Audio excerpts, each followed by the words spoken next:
નમસ્કાર, આપ જોઈ રહ્યા છો નેશન પ્લસ ન્યૂઝ. હું છું આપની સાથે હિરલ પંડ્યા. ટ્રાફિક નિયમોના પાલન અને માર્ગ અકસ્માતોમાં થતા મોતના પ્રમાણને ઘટાડવા માટે રાજ્ય સરકાર દ્વારા આજથી એક વિશેષ હેલ્મેટ ડ્રાઈવ શરૂ કરવામાં આવી છે. મે મહિનામાં આખા માસ દરમિયાન ચાલનારી આ ડ્રાઈવમાં નિયમ ભંગ કરનારાઓ સામે કડક દંડાત્મક કાર્યવાહી કરવામાં આવશે. રાજ્યમાં માર્ગ સુરક્ષાને વધુ મજબૂત બનાવવા માટે સ્ટેટ ટ્રાફિક બ્રાન્ચ દ્વારા આજથી મે મહિનામાં અંત સુધી વિશેષ હેલ્મેટ ડ્રાઈવના આદેશ આપવામાં આવ્યા છે.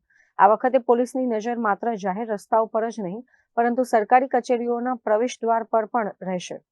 કચેરીમાં પ્રવેશતા તમામ ટુ વ્હીલર ચાલકોએ હેલ્મેટ પહેર્યું છે કે નહીં તેની કડક તપાસ કરવામાં આવશે. આ આદેશ મુજબ સરકારી કર્મચારીઓ અને બિન સરકારી એટલે કે ખાનગી વ્યક્તિઓ જે પણ હેલ્મેટ વિના પકડાશે તેમની સામે કાયદેસરની કાર્યવાહી કરવામાં આવશે. આ અભિયાનને વધુ અસરકારક બનાવવા માટે દરરોજ કેટલા સરકારી કર્મચારીઓ અને કેટલી ખાનગી વ્યક્તિઓ સામે કેસ નોંધાયા છે તેનો રિપોર્ટ ઉચ્ચ અધિકારીઓને સોંપવાનો રહેશે. ડીજીપી સાહેબની સૂચના પ્રમાણે આ 1 મહિનાની હેલ્મેટ ડ્રાઈવ રાખેલી છે. એમાં હેલ્મેટ કમ્પલસરી સૌ નાગરિકો તેમજ સરકારી અધિકારી કર્મચારીઓ પહેરતા થાય એવો આમાં ઉદ્દેશ છે.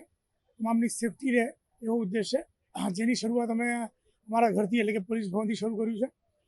પોલીસ ભવન ઉપરાંત અમારી અલગ અલગ ટીમો કલેક્ટર કચેરી, કોઠી કચેરી, નર્મદા ભવન, કુબેર ભવન તમામ જગ્યાએ છે.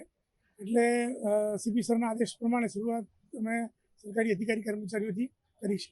આ લોકોના મંતવ્યો હોય એ વાત સાચી છે, પરંતુ અકસ્માત શબ્દ જેવો છે, ક્યારેક ક્યાં કોની જોડે થાય કહેવાય નહીં.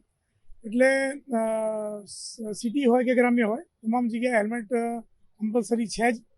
આમાં જે પિલિયન રાઇડર કહેવાય છે, જે પાછળ બેસે છે એને પણ હેલ્મેટ પહેરવું જોઈએ, જેથી આ કોઈ અકસ્માત થાય કોઈ જાનહાનિ ન થાય. જાનહાનિ ન થાય તો એનો પરિવાર છે, એનું કુટુંબ છે, એને કોઈને નુકસાન ન થાય. દંડ 500 રૂપિયાનો છે, પરંતુ 500 રૂપિયાનો દંડ કરતાં જે તે નાગરિકની જે જિંદગી છે એનું મૂલ્ય વધારે છે, એટલે એમને સેફ રાખવા માટેનો પ્રયત્ન છે. અત્રે ઉલ્લેખનીય છે કે પોલીસના કડક વલણના કારણે જે લોકો અત્યાર સુધી હેલ્મેટ પહેરવામાં આળસ કરતા હતા તેમણે હવે સાવધાન રહેવું પડશે.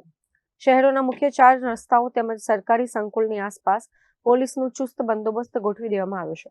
રાજ્ય સરકારનો મુખ્ય ઉદ્દેશ્ય લોકોમાં ટ્રાફિક શિસ્ત જાળવવાનો અને અકસ્માત સમયે જીવલેણ ઇજાઓથી બચાવવાનો છે.